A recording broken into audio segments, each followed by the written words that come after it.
The World Without Visas, Around the World with Valery Shanin.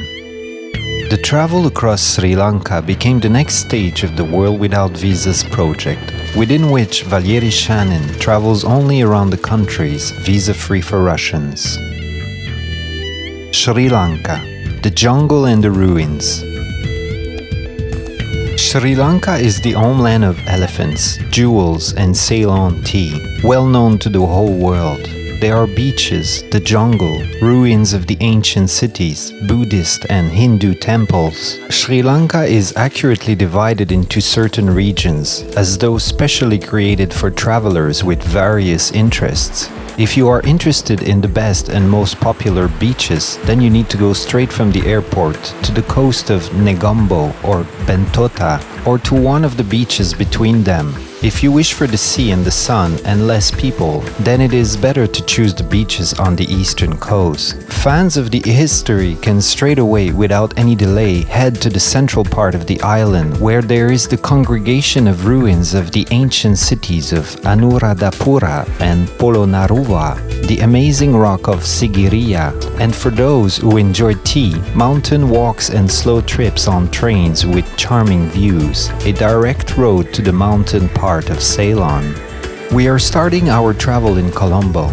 The Sri Lankan capital has a certain colonial charm inherent in the tropical cities, influenced by the light touch of the British Empire. However, the dense traffic, miasmas of badly purified gasoline, unmercifully scorching sun, garbage and banana skins under your feet, the peeling walls in the dirty lanes, and the sizzling hot asphalt underneath, already on the second day, makes you think that it's time to go someplace else.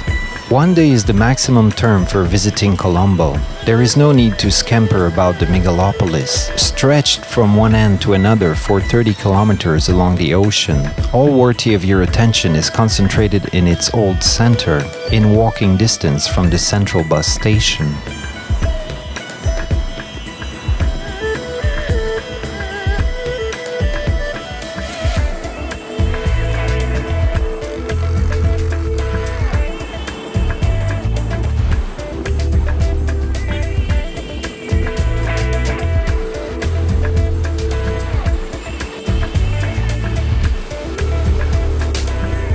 The most interesting place of Colombo, from the tourist's point of view, is the Galley-Face Green Embankment. Here, on the ocean coast, it is possible to, at least, hide for a while from the city's bustle and throng.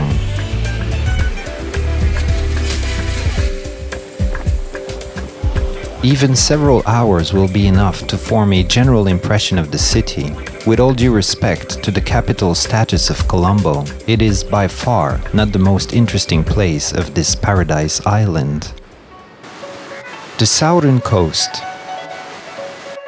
Negombo is located slightly to the west of Colombo. It is the country's beach resort that is closest to the airport. We exited the plane and in an hour have already dived into the ocean. From here, it is convenient to begin the travel across the country and finish it back here again. Negombo, the oldest Sri Lankan seaside resort. There are always many tourists here. However, the beach is so long and wide that it is never really busy.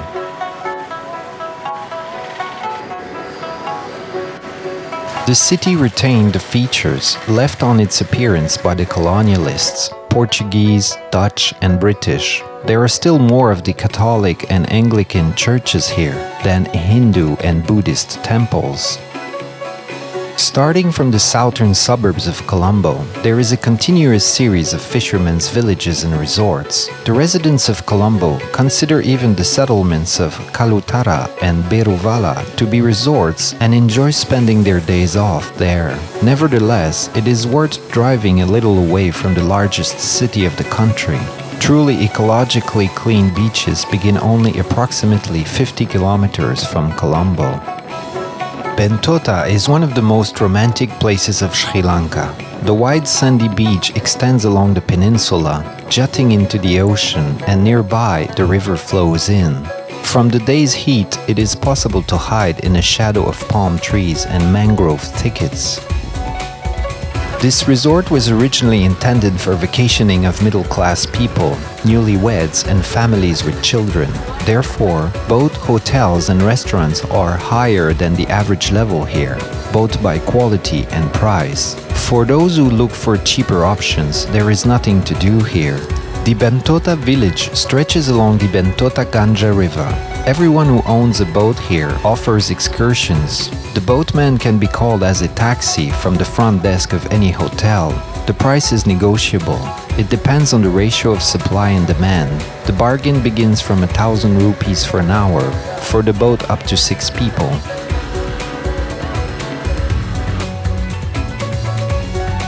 The mangrove thickets stretch almost along all the river, and in one place, through narrow paths, the boat enters into the space, closed from all sides, which you cannot call other than the mangrove cave.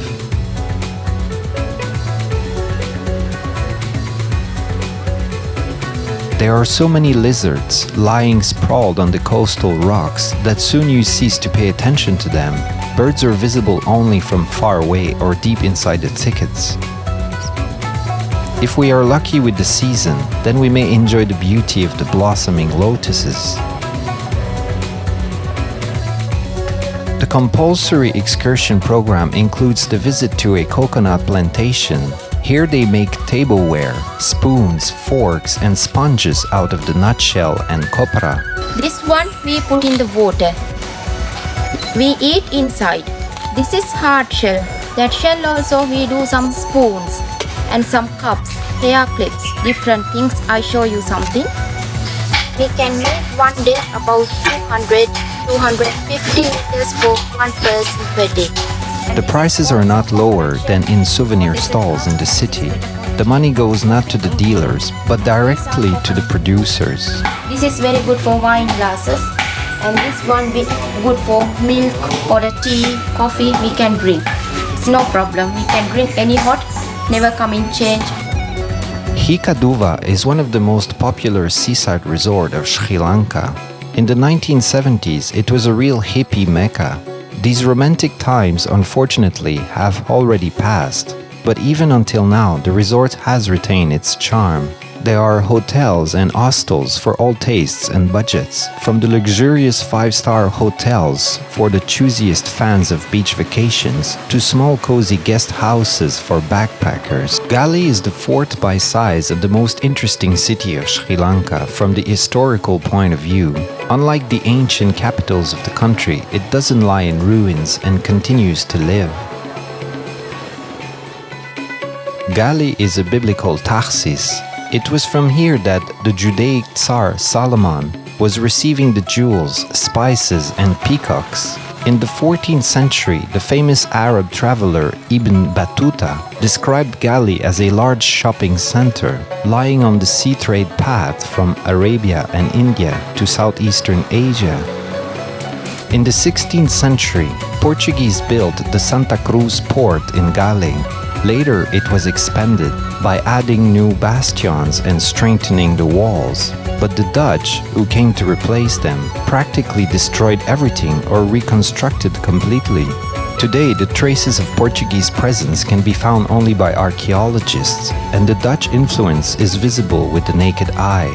It was Dutch who laid the streets, constructed the churches and administrative buildings, and created the system of bastions that exists until now. The Dutch Reformatory Church of 1640, the oldest Protestant church of Ceylon. Everything inside the church remained just like it used to be at the times of Dutch. The floor at the entrance is paved by the gravestones with Dutch and English names. The organ of the 18th century continues to work. Also, the original wooden pulpit, rostrum for the preacher, has remained. On Sundays, the church conducts services. On other days, there are only tourists here. There is a railway station in Gali, but trains on the southern branch travel slow and seldom. It is still more convenient to use buses. The buses in the southern direction depart every 5 minutes. Our next goal, Matara, but on the way we will make a short stop on Unawatuna beach. It is only 5 kilometers to the south from Gali. It is an ideal place for those who prefer to swim in calm water. The coast is protected from high ocean waves by the coral reef, and the Buddhist temple on the cliff at the end of the beach is an ideal place for meditation. The city of Matara, that can be translated as the Great Bay, is situated at the end of the southern railway line at the most southern tip of the island. The most original site is the small Buddhist temple on the small island, and the most valuable building from the historical point of view is the small fort of the Star. It was built by the Dutch on the bank of the Nilvala Ganga River. On the territory of the fort, there are still the well and prison cells remaining. The town of Dondra, located only 5 kilometers to the southeast of Matara, was known in ancient times as Devi Nuwara. Here, on the most southern tip of the island, there was the highly esteemed Hindu temple of Vishnu. It was destroyed by the Portuguese, preoccupied with fighting against idolaters. Only the small sanctuary has remained. It became part of the new temple constructed in the 20th century. Only 1 kilometer to the south of the monastery, on the most southern point of Sri Lanka, at the end of the 19th century, the 50-meter beacon was constructed. It was done by the efforts of the British. From here, there is a remarkable view opening over the southern coast and the boundless ocean. Nearby the settlement of Dikwela, only 22 kilometers from Matara, there is the Buddhist monastery Vevurukanala Vikara. It is not very old, but surprising by its architectural appearance.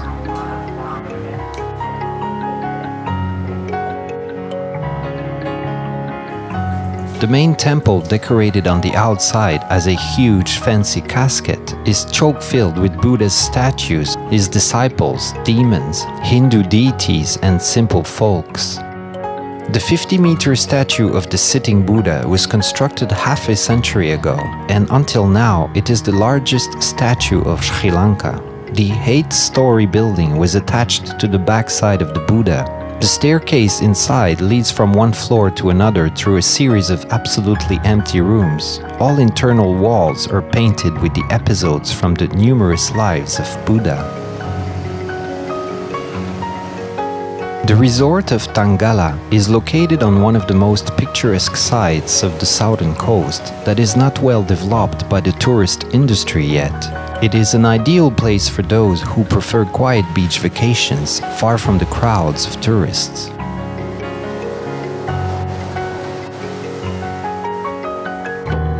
The southern town of Tisamaharama, or just Tisa, is situated on the bank of a huge reservoir surrounded by rice fields with old Buddhist temples.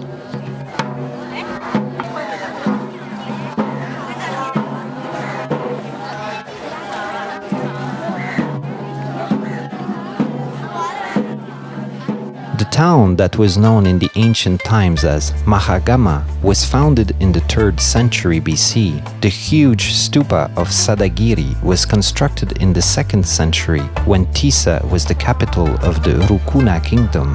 The stupa strikes by its size. Its height is 56 meters and the diameter of the base is 165 meters. But local Buddhists appreciate it not only for the size. Sacred relics are immured inside this stupa. The town of Kataragama attracts the pilgrims even more, which is only 15 kilometers away from Tisa. The first Hindu temple was built here back in the 2nd century BC. It was dedicated to the local Hindu and Buddhist god, Kataragama Deviyo.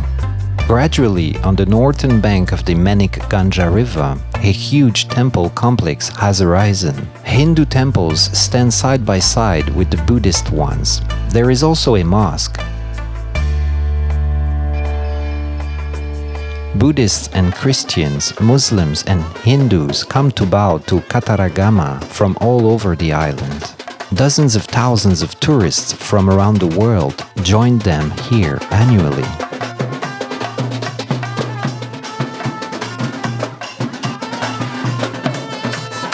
During large religious holidays, on weekends, and on full moon days, dozens of thousands of people gather here. But there are so many gods in Hinduism that literally every day is dedicated to one of them, and it is an undoubtable cause for a colorful ceremony with dancing and solemn gifts.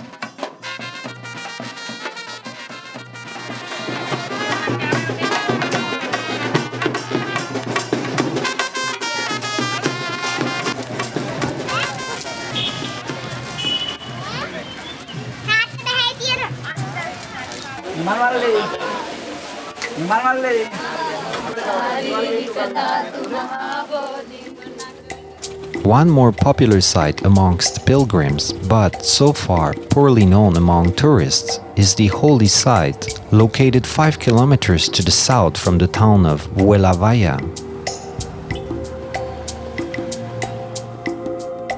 The name of the sanctuary, Buduruvagal, appeared from the merger of words Budu, Buddha, Ruva, images, and Gala, a stone. 7 huge figures were cut out in the 10th century AD on the slope of the huge rock by the adherents of Mahayana Buddhism.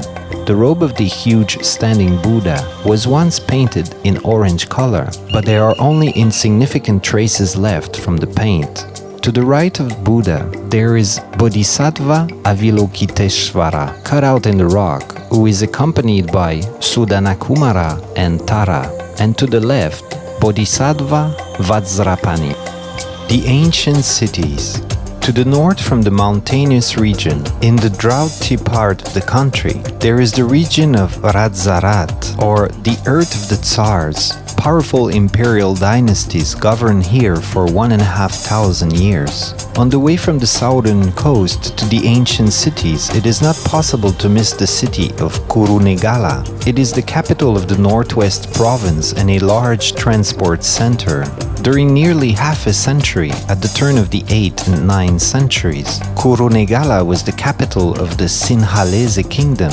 There are no historical monuments remaining from those nice days. It is not worth to specially go to this city.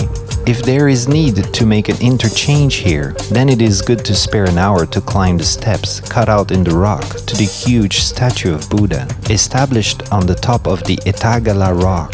Usually there is nobody here except for incredibly curious monkeys.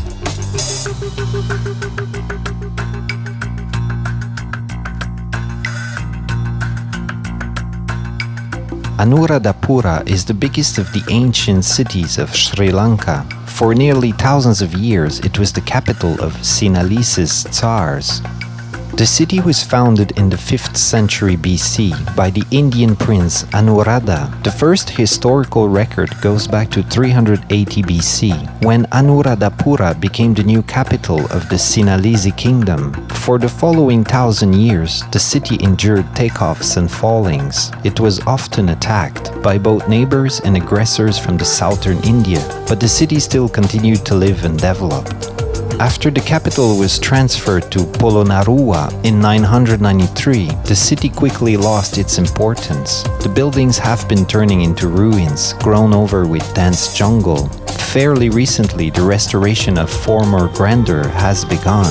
They started off on a large scale. Everybody works here, without cease.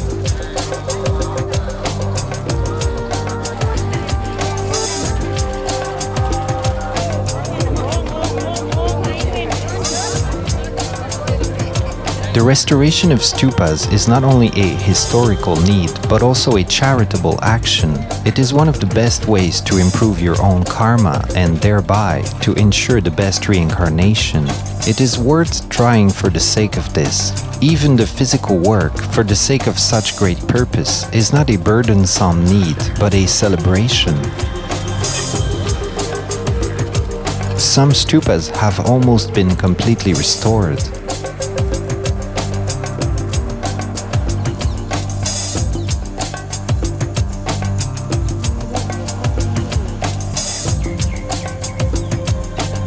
Among the dense thickets occupied by pack of monkeys, there is Tuparama Dagoba hiding, the oldest stupa of Sri Lanka. It is almost one of the smallest stupas of Anuradhapura. Its height is only 19 meters, but it is the most picturesque one. The right tibial bone of Buddha and his bowl for alms were immured in this stupa. These relics attract thousands of pilgrims to the stupa. The white stupa of Ruanvelisaya Dagoba is surrounded with a unique fencing with elephants. This stupa is called Mahutupa or the Great Stupa, although it is not the biggest in size. The form of the stupa is similar to an almost perfect hemisphere.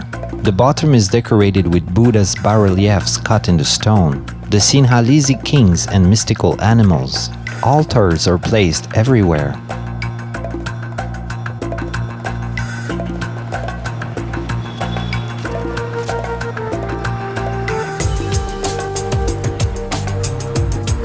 The stupa is surrounded by the park with the remains of the ruins, monastery buildings, ponds and pools for monks.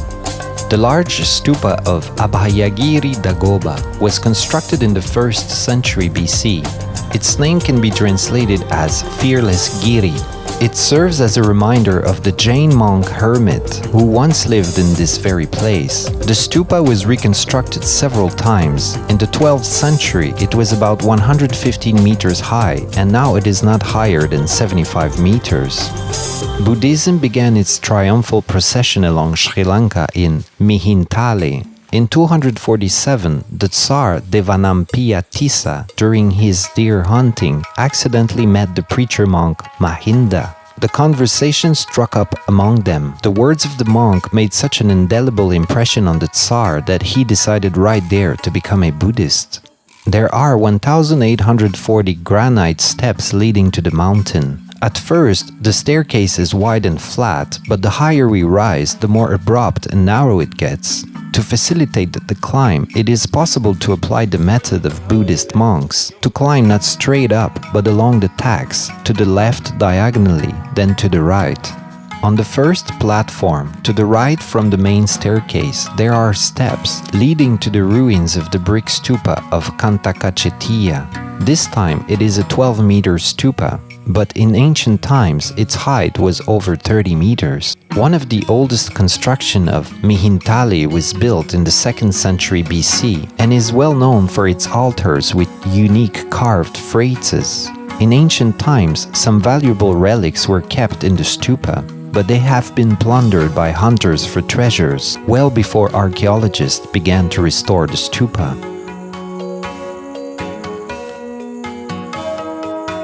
On the second platform, there used to be the monastery of Medamaluva.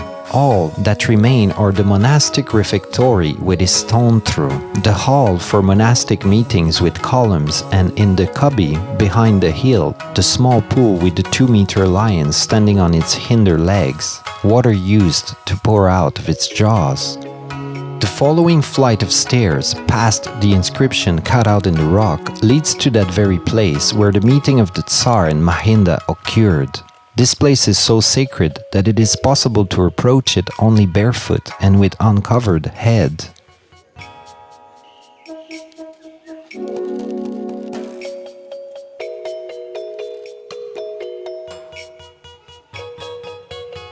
In the center of a wide terrace, there is the stupa of Ambastala Dagoba, or the stupa of the mango tree.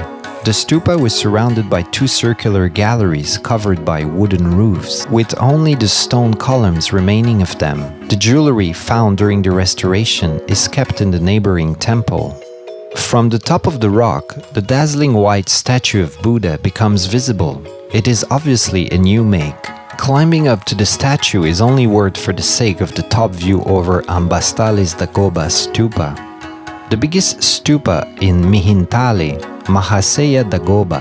The steps leading to it begin at the pond with colorful carps. At the top of the rock, on the opposite side of the terrace, the observation deck was arranged.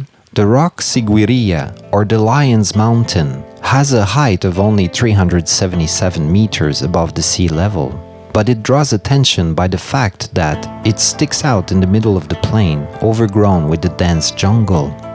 In the 3rd century BC, the rock was inhabited by the Buddhist monks hermits. In the 5th century AD, the unique royal palace fortress of the Tsar Kasyapa was built at the top. During 18 years, there was the capital of the Sinhalese kingdom here, and later the Buddhist monastery.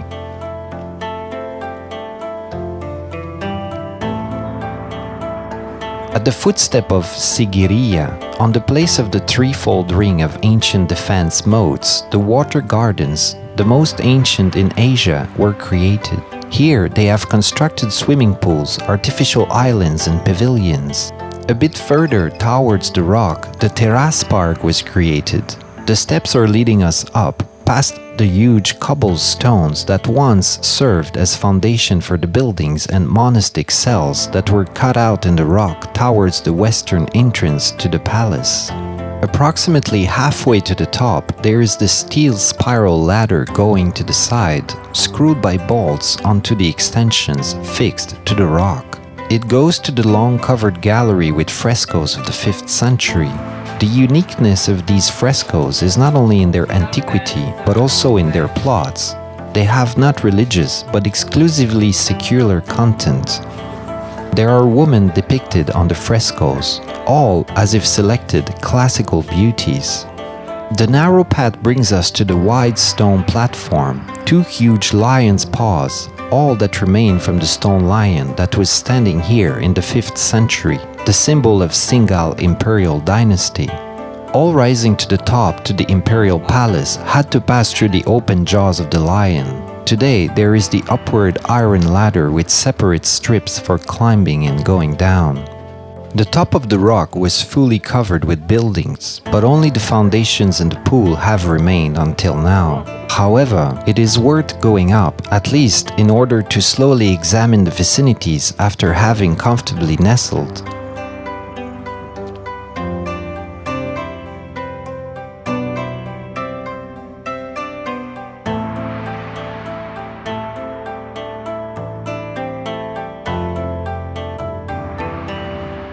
The city of Polonnaruwa was founded in the 3rd century AD. In 368, there was an imperial residence built here, and the city became the spare capital. The governors of the Singal kingdom hid here during the attacks of Indians on Anuradhapura. Some tsars even spent more time here than in the main capital.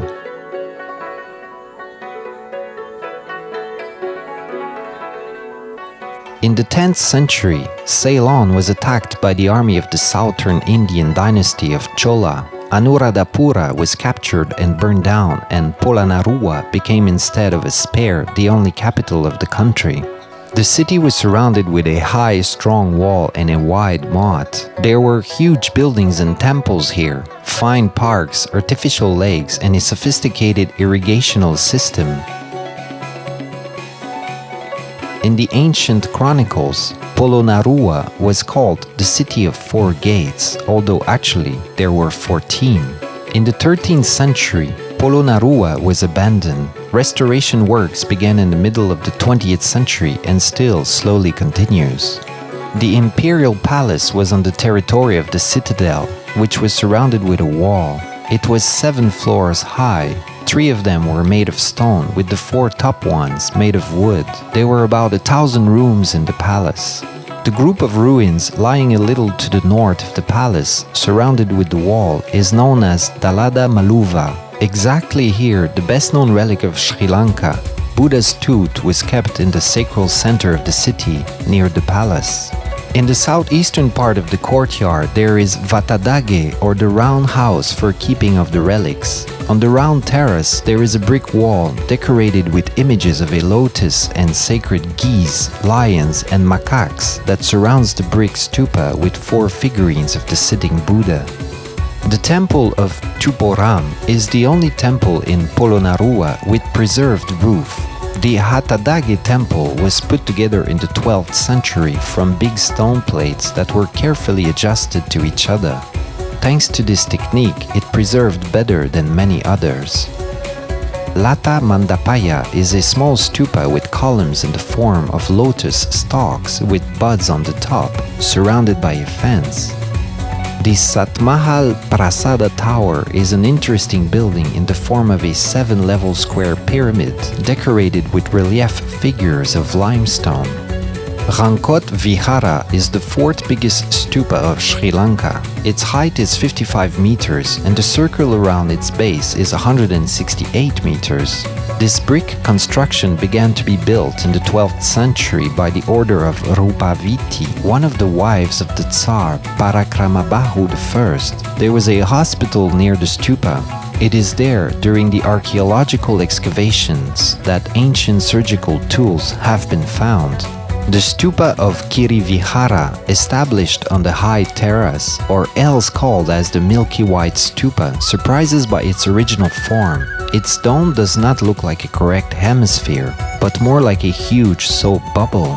The monolithic Buddha image house in Lanka strikes by its splendor and the originality of its form. It is one of the biggest ancient buildings that remain until now. The temple of Galvihara was part of the monastic complex. Its photos can be seen in all the guides, without exception, in hundreds of magazine articles and on millions of postcards. There are 3 large images of Buddha. They have remained until now: the standing, the lying, and the sitting one. The square in front of the Buddhas, that has no trees even, is covered with sand. Under the scorching beams of sun, it gets heated up so that it is impossible to walk on it, only to skip across maybe, or to look at the Buddhas from the rock. It is no surprise, there is nobody here in the afternoons. Only in the evenings, before sunset, the pilgrims begin to gather here with their offerings.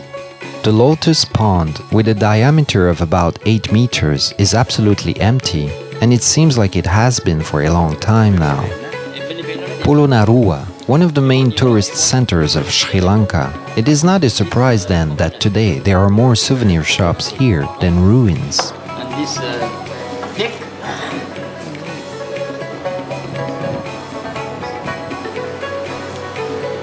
To visit Sri Lanka and to miss seeing the wild elephants, it's unheard of. The best place where it will be possible to correct this omission, the National Park of Mineria. On the territory of 8,890 hectares, among the woods and dense bushes, there is the habitat of elephants, macaques, deers, and leopards.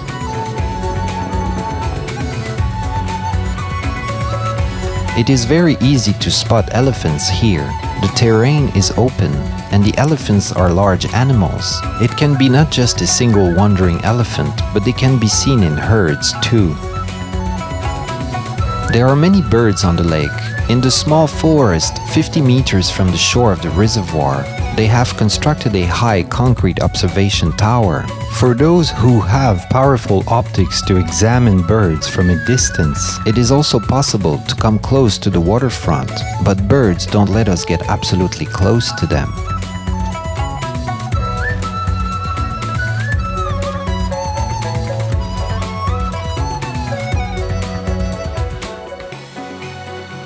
The statue of Okana Buddha, or Buddha eating the sun, was cut out from one old rock in the 5th century.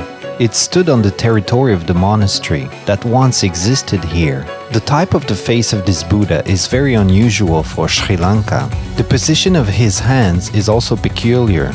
The left one is pressed to the body and the right is raised in approval gesture, but for some reason not with the open palm to the viewer, as in most places of Sri Lanka and India, but half-turned. The temple of Riddhi Vihara is to the south from the Kurunegala highway. Dambulla is 2 kilometers from the town of Ridigama. According to the legend, the Tsar Dutagamani, who lived here in the 2nd century, didn't have enough money to complete the construction of his grandiose stupa, when suddenly it was his astounding piece of good fortune that silver deposits were found in Ridigama. It was just enough for financing the remaining works on the stupa.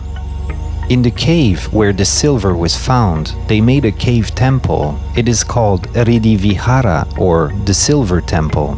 The gilded statue of Buddha was established inside. It has preserved until now, but the monks do not permit to photograph it. The eastern coast. Long white beaches, the turquoise sea, picturesque towns, national parks, all of this was made available to tourists fairly recently, only after the termination of the civil war that lasted from 1982 till 2009. In the period from May to September, in other parts of Sri Lanka, there are monsoonal rains, while here it's the peak of the dry season. The sandy beach of Nilaveli, which is only 14 kilometers to the north of Trincomalee, has been included in the top 10 best beaches of the island. There is everything necessary for tourists here: palm groves, a small river, cheap guest houses and comfortable hotels. There are only no tourists here. It is quite far to reach here from the main tourist centers.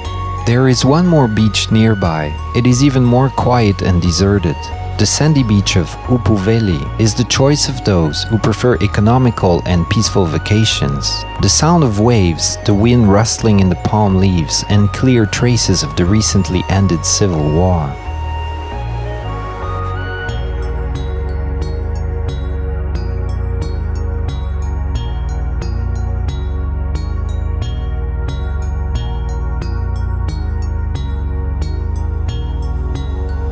The fishermen's village of Arugam Bay lies in the southern part of the eastern coast of the island.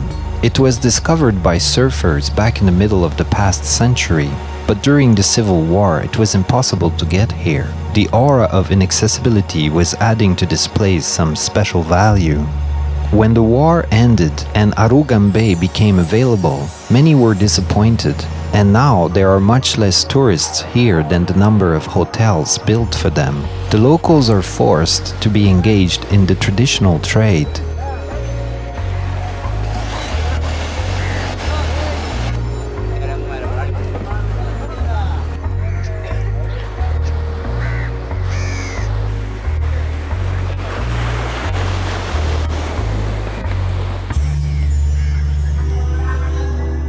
Highlands. Sri Lanka is a tropical country. It pleases you at first. The scorching December sun, tender waves of the ocean that can be enjoyed indefinitely. It is warm day and night, and it is not just warm, it is absolutely hot, and sometimes it is very hot. Fortunately, it is possible to hide from the heat, and not only in the room with an air conditioner.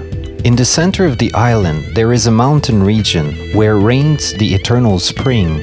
The Lankan Railroad is designed for the locals who don't have enough money but have a lot of time. The trains travel slowly, much slower than cars and buses.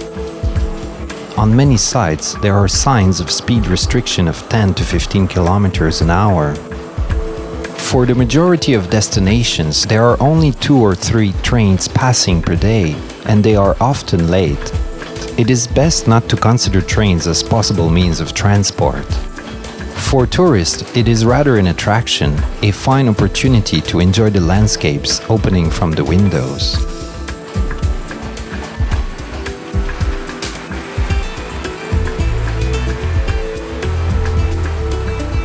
The first rails in Sri Lanka were laid at the times of the British in 1864. Today there are 9 active lines on the island. They radically disperse from Colombo. Only one of them passing across the highlands is of interest to travelers. The fare depends on the distance. The zone system is used in Sri Lanka, most common on our electric trains in Russia. Tickets neither get checked when boarding nor during the trip, but only at the exit from the station of final destination they need to be handed over to the controller.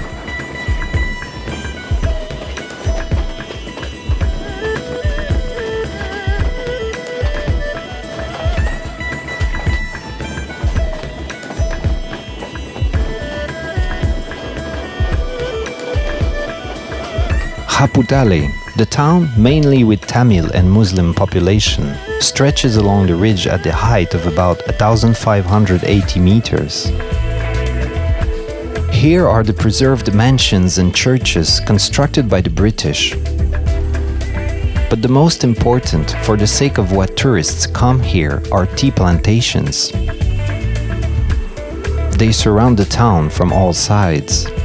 It is here in Haputale, the real homeland of the Ceylon tea. The very first tea plants have been planted here. They still bear fruit, and the tea factories, built by the British, continue to work. A fine opportunity to visit tea plantations, located to the west from Haputale, is to walk about 10 kilometers by foot on an asphalted but narrow road to Igalgashina station. The first tea plants on the territory of Ceylon were planted on Blackwood Tea Plantation in 1888. They still grow. They are only trimmed and cut from time to time.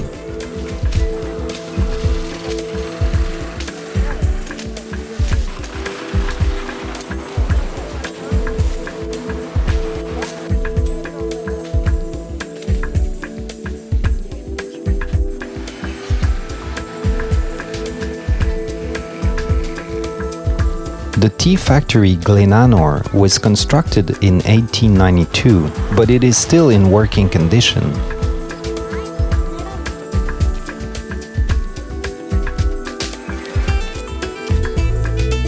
All residents of neighboring villages work for the tea companies, on plantations or at factories. The same companies possess school and Hindu temples, and even all houses in villages.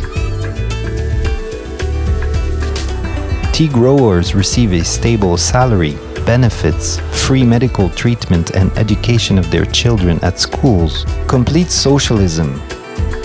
Farmers who hardly manage to make two ends meet and think how to settle their credits envy them deeply. Local Singhals didn't want to go working for the tea plantations, so British brought the Tamils from India.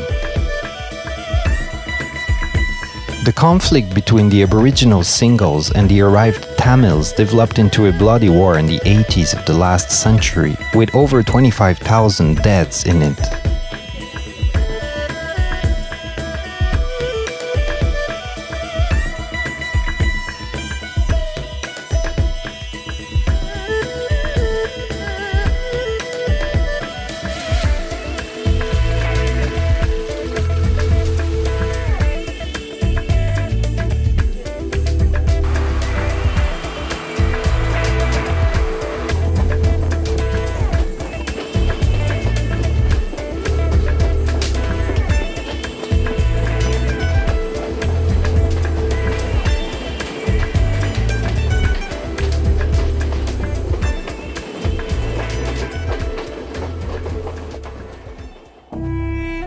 From the railway station of Ohia, the road is leading us to the entrance of the Horton Plains National Park. The road is asphalted. There is almost no transport here. The views are remarkable. Woods, lakes, mountains, and huge rhododendron. From the park entrance to the central office, there are 4 more kilometers. The road here is mostly flat and passes across the open space. The fields extend both on the right and on the left. The mountains and the woods can be seen in the vicinity. The largest part of the plateau, lying at the height of over 2,000 meters, is covered with grass. Only occasionally, small forest circuits appear on the hilltops and in ravines.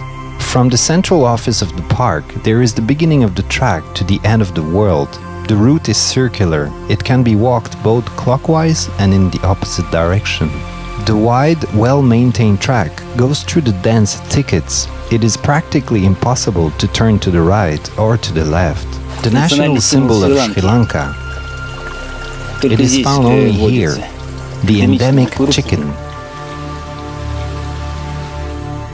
First, we have arrived at the small end of the world.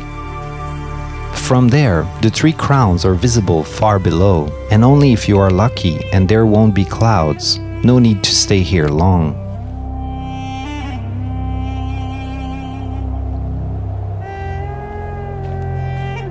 About 3 more kilometers and we are at the real end of the world. Here, the plateau unexpectedly breaks 884 meters down.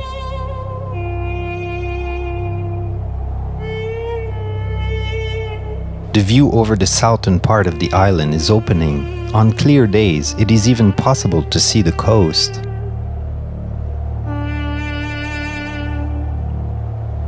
Behind the end of the world, the track turns towards Baker Falls, called after some Samuel Baker.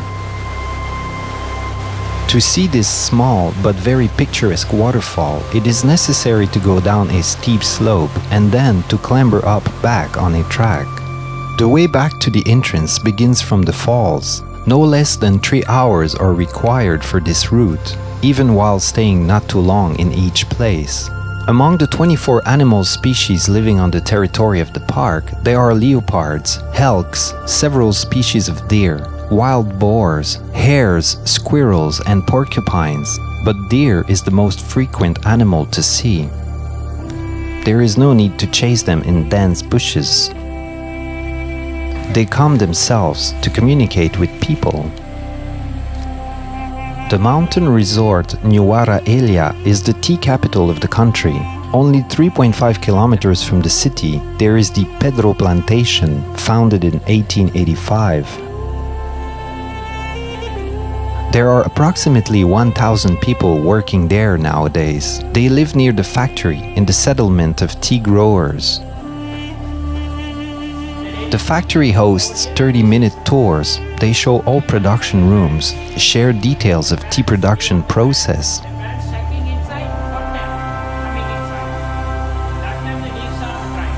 It is strictly prohibited to photograph the mechanisms and the workers. However, nobody forbids to photograph the building of the factory outside from all the foreshortenings, and also to walk freely across the territory of the plantation, stretched on flat hills.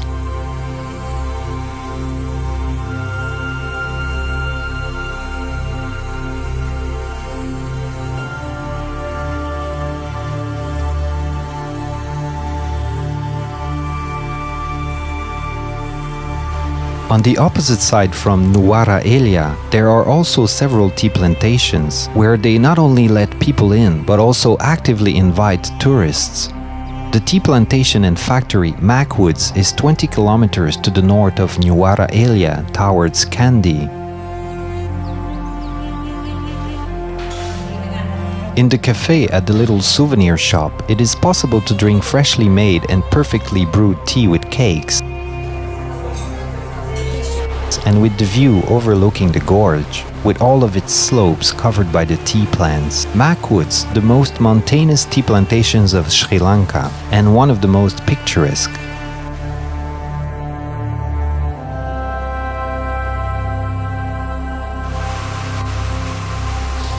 In the mountain region of Sri Lanka, there are many falls, but the area of Nuwara Elia is the champion by the quantity per square meter.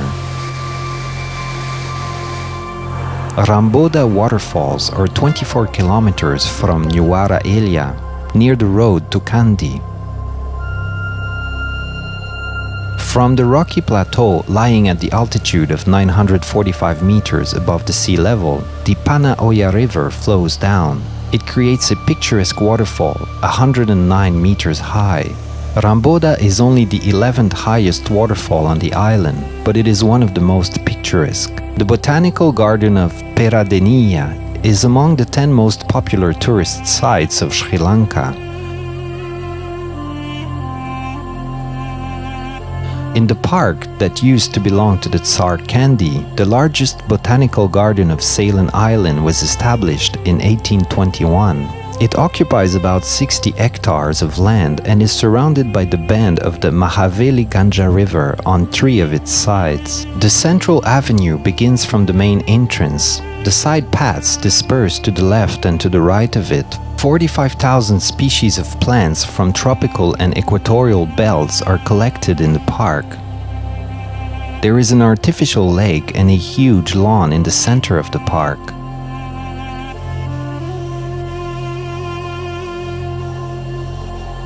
The park is divided into several parts: the orchids zone, the houseplants zone,